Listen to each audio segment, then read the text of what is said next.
This week's NASA SpaceX launch ushers in a new era of space flight. It's an era that people right here in McLennan County are at the forefront of. 25 News reporter Garrett Hoddle has more.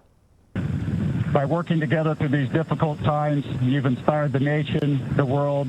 We all watched on in wonder, joy, and perhaps appreciation as SpaceX's resilient spacecraft launched into the sky above, ushering in a new era of spaceflight. 7, 6. But here on the ground, a different group asked themselves, what's next? When it comes to space exploration, the best is yet to come. One of those people is Dr. Peter James of Baylor University, leading the charge with his Planetary research group. If this is the size of Earth, the space station would be flying less than an inch above.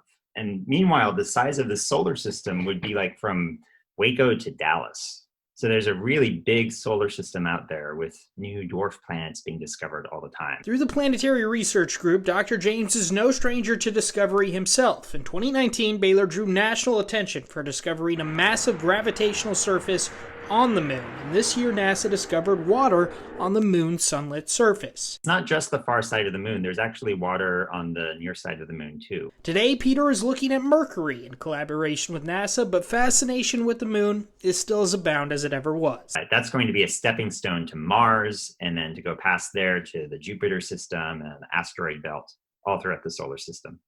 Nick Wagner is a PhD student with the research group looking at the surface of that next step, Mars. Really because we don't have enough ground-based data on Mars right now to really do these measurements is why I'm using more satellite-based gravity and topography data. Looking for answers to some of the biggest questions. But it's really to tie in the bigger picture of Mars formation, because there's a huge volcanic region that we don't really know when it formed.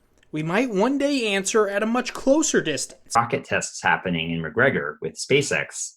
That is the end goal. NASA and SpaceX and Blue Origin want to go much farther out into the solar system with astronauts, and I think that's going to happen in my lifetime. As long as people like Peter 1, 0. Ignition. keep searching for answers to humankind's biggest questions. We have a motto, aim for heaven and you'll get Earth thrown in. Now on their way to the International Space Station. Garrett Hoddle, 25 News.